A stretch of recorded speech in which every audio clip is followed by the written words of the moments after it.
Have you ever looked into someone's eyes? They smiled, nodded, and even expressed pride in you. Yet deep within, something felt amiss. It's as if your soul whispered, "This person doesn't mean it." You can't pinpoint why. There's no overt conflict, no betrayal, nothing outwardly wrong. But their energy feels off. Their applause seems hollow, their laughter rehearsed, and when you achieve something, they hesitate before offering a delayed, almost forced clap. This isn't mere coincidence. You're not imagining things. Carl Jung referred to this as the shadow, the dark, unspoken side of the human psyche. It lurks behind fake smiles, polite compliments, and empty cheers. But inside, it harbors a storm of envy, resentment, hatred, and covert competition. Ignoring that gut feeling can cost you emotionally, mentally, and sometimes physically. In this discussion, we'll explore 8 unsettling signs that someone close to you may secretly harbor hatred, not just dislike, but genuine hatred. Most people fail to recognize these signs until it's too late, until they've been betrayed, used, or broken. But if you stay with me until the end, the 8th sign will shift your perspective and change how you perceive others for the rest of your life. Chapter 1. Sarcasm and Contempt, the poison behind the joke. You're so sensitive. Relax, I was just joking. You've heard that, haven't you? It sounds casual, playful even, but it cuts every single time. What if I told you those aren't jokes? They're weapons wrapped in a smile. Sarcasm isn't always harmless. Sometimes it's a surgical strike aimed at your insecurities, your weight, background, past mistakes. They keep poking at them while everyone else laughs. You feel cornered, embarrassed, but if you react, you become the problem. Chill, don't be dramatic. Let's call it what it is. Emotional manipulation. Carl Jung once said, "Everything that irritates us about others can lead us to an understanding of ourselves." But people who refuse to understand themselves project that irritation outward. They make you their emotional dumping ground. So, their sarcasm isn't comedy, it's contempt. And their laughter, it's a camouflage. If their jokes always sting, if you feel anxious around their humor, if you laugh with everyone else but cry alone later, that's not friendship, that's psychological warfare. They're not joking, they're hurting you slowly, skillfully, without leaving a bruise. Chapter 2. Subtle sabotage, the knife in the back wrapped in concern. Ever had that friend who conveniently forgot to mention something important, that one piece of information that could have changed everything? Or the one who accidentally gave you advice that made things worse? They missed your big moment, didn't show up when it mattered most, claimed they were busy again. Once? Okay, life happens. Twice. Coincidence. But 3 times? 4? Every time? That's not bad memory. That's intentional sabotage. And the worst part, they don't stab you in the back. They do it while hugging you. Carl Jung warned us, the person who feels inferior will often try to lower others rather than rise themselves. They don't want to see you win, because every step you take forward reminds them of where they're stuck. So what do?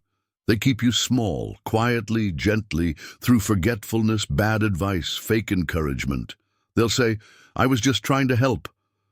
But deep down they know exactly what they're doing. What makes it terrifying is they look like your support system, but they're the quiet storm, destroying your confidence from the shadows. If someone keeps delaying your growth, missing your moments, feeding your doubt, it's not concern, it's control. They don't want to lose you, but only as long as you stay beneath them. Chapter 3. Silent competition, when every win becomes a war. You share good news, a promotion, a new project, a small win. You expect a smile, maybe a hug, but what you get is, "Oh yeah, guess what I just did?" Suddenly, your moment isn't yours anymore. You shine, and they dim the lights. You rise, and they raise themselves higher, not to celebrate with you, but to overshadow you.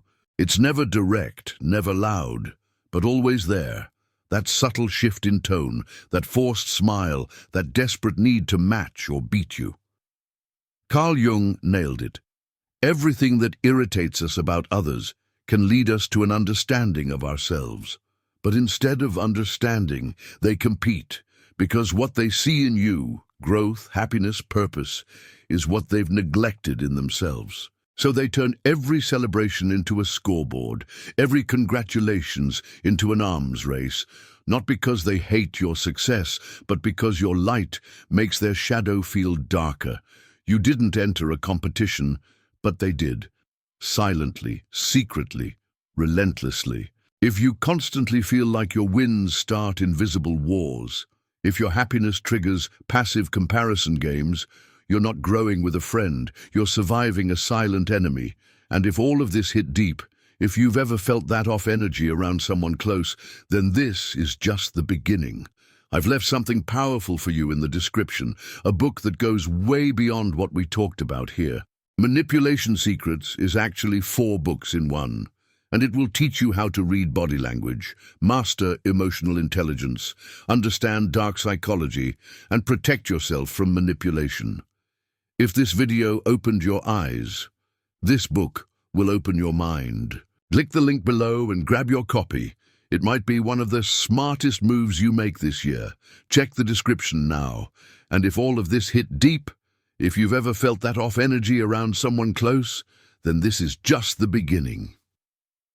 I've left something powerful for you in the description, a book that goes way beyond what we talked about here. Manipulation Secrets is actually 4 books in one, and it will teach you how to read body language, master emotional intelligence, understand dark psychology, and protect yourself from manipulation. If this video opened your eyes, this book will open your mind.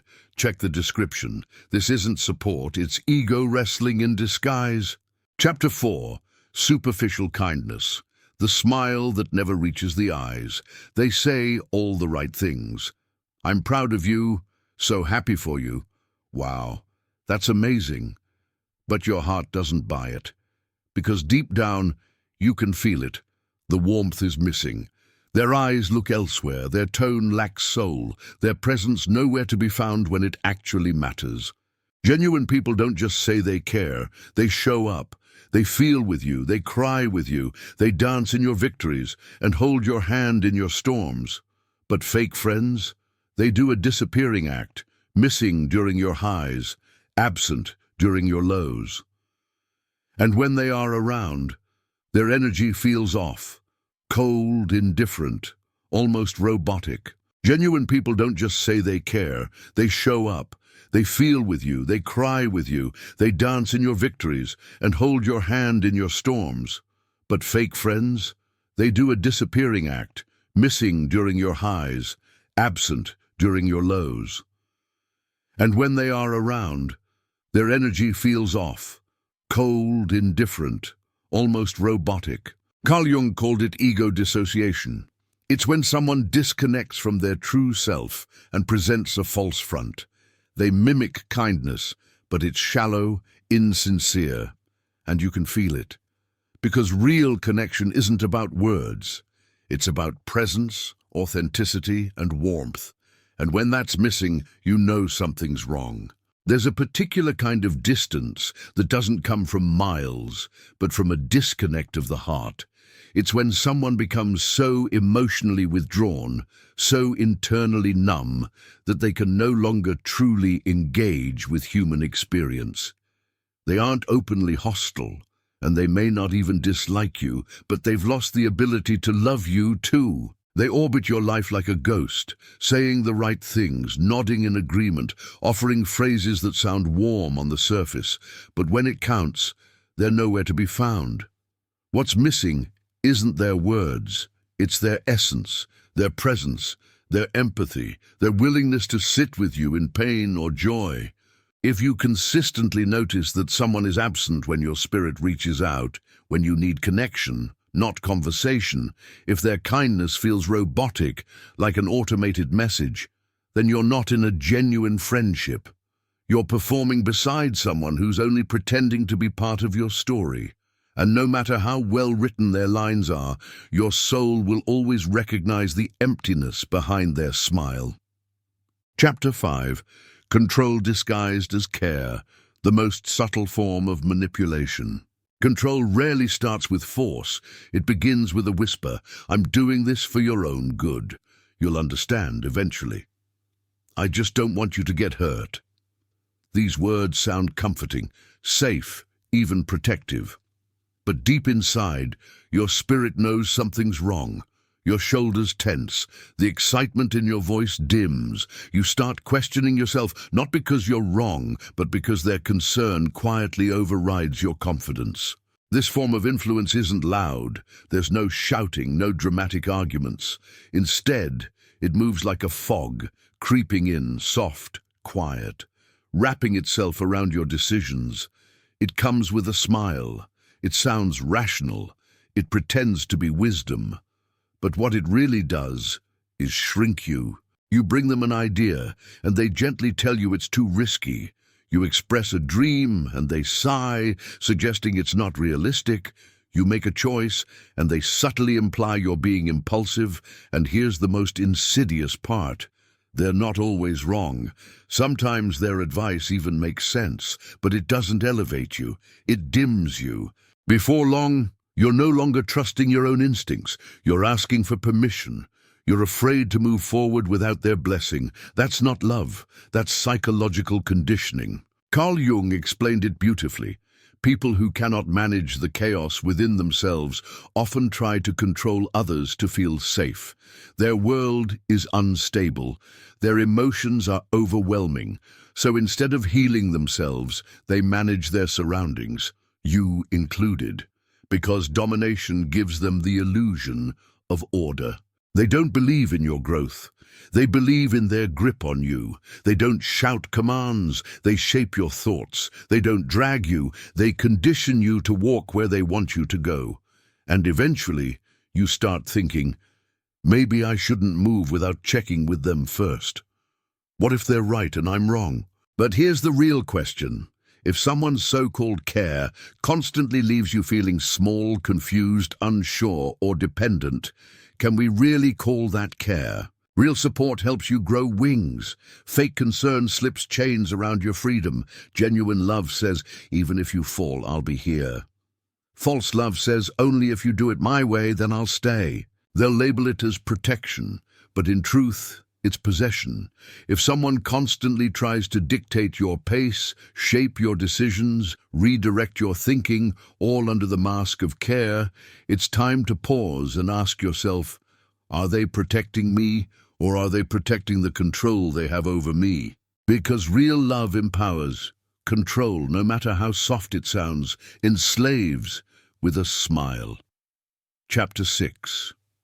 Gossip and criticism. What they say when you're not there. You enter a room, and suddenly the mood shifts. The conversation dies down. Smiles fade just slightly. People glance at you, then glance away. No one says anything, but something lingers in the air. You feel it in your chest before you even understand it. Something's been said, something unkind, something that now stands between you and the people you trusted. This is how gossip operates, not loudly but quietly, calculatedly and selfishly. When someone doesn't have the courage to confront you directly, they take the coward's path. Instead of facing you, they whisper behind your back. And instead of challenging your actions, they attack your character. They don't argue with your choices. They twist your words, question your motives, plant seeds of doubt in the minds of others. All of it is subtle, almost imperceptible. They don't say anything that could be clearly traced back to them, just enough to cast a shadow, just enough to fracture trust. They perform kindness in your face while sabotaging you in your absence. It's psychological warfare, hidden in soft tones and fake smiles. But why? Carl Jung explained this better than anyone. The brighter your light, the darker your shadow appears in the eyes of others. In other words, your presence, your progress, your authenticity, it threatens those who haven't made peace with their own inner chaos. They gossip not because you are wrong, but because your growth makes them confront their own stagnation. People who feel deeply insecure cannot tolerate someone who fully embraces their truth and radiates authenticity. So instead of rising to meet your level, matching your frequency, or celebrating your light, they try to dim it. They don't want to elevate themselves. They want to pull you down, quietly, strategically. They whisper behind closed doors because your growth intimidates them. Your strength reveals their fragility. Your self-belief unsettles their internal doubt. Your clarity disturbs the fog they live in. Your presence is too loud for their ego, and so they resort to the shadows. They don't challenge you to your face. They attack with invisible daggers made of words you'll never hear, stories you'll never get to correct. Then, when you're around, they act like nothing happened, smiling, laughing, playing friendly. But the betrayal sits between the lines. The truth is, gossip says far more about the one speaking than the one being spoken about. It's not your character on trial, it's theirs. People who have peace inside them, people who have done the inner work, who live in alignment with their values, don't need to destroy others to feel okay. But those who have refused to face their own inner darkness, they project that shadow onto you. So next time you feel the air shift when you enter a room, next time you catch the quick glances and the suddenly awkward smiles, trust that feeling. Because what you're sensing isn't your failure, it's their fear. Their whispers are not a reflection of your worth, but a scream for help from their own unhealed places. So next time you feel the air shift when you enter a room, next time you catch the quick glances and the suddenly awkward smiles, trust that feeling. Because what you're sensing isn't your failure, it's their fear. Their whispers are not a reflection of your worth, but a scream for help from their own unhealed places. And you don't need to fight back. You don't need to defend your name to people committed to misunderstanding you. Just keep walking forward. Because sometimes the loudest clapback is your silence, echoing louder than all their gossip ever could. Chapter 7. No joy in your joy, when their silence says everything. There are people who were with you when you had nothing, when life was breaking you, when you were exhausted, lost, and barely holding on. They offered comfort, they stayed, and at the time, it felt like love. But then, you began to rise. Your situation improved. You started healing. You picked yourself up piece by piece and began tasting the success you fought so hard for, and suddenly, they disappeared. Not physically, but emotionally. The celebration you expected never came. The "I'm proud of you" stayed locked behind blank stares. The warmth, nowhere to be found. You texted them your exciting news. They replied, "Cool." You shared a new job, a win, a life shift. They nodded, changed the subject, and never brought it up again. It hits deep, doesn't it? Why does it hurt so much? Because when you were struggling, you were relatable. Your pain made them feel better about their own. You were no threat. But now that you're glowing, thriving, evolving, your light feels like a spotlight on their darkness. Your progress reflects everything they're avoiding in themselves. They can't celebrate you, not because you've done anything wrong, but because your success forces them to confront the truth of their own stagnation. They may say the right words, "That's amazing," but their eyes, they don't shine, their energy, it's cold. You feel the hollowness, even when they try to fake enthusiasm. Because energy doesn't lie. And your soul knows the difference between true support and polite performance. Carl Jung said it with clarity. If someone cannot share your joy, it's because they're fighting a battle inside themselves. To them, your rise doesn't look like joy. It looks like abandonment. Each step you take forward feels to them like you're walking away. But you're not leaving them behind. They're just refusing to move forward with you. It's one of the hardest truths to swallow. The people who held your hand in struggle might not be able to stand beside you in success. But here's what you must understand. You are not responsible for shrinking to make others comfortable. Your growth is not a betrayal. Your wins are not an offense. Let them go, or let them watch. Either way, keep rising. Chapter 8. Body language. The truth they can't hide.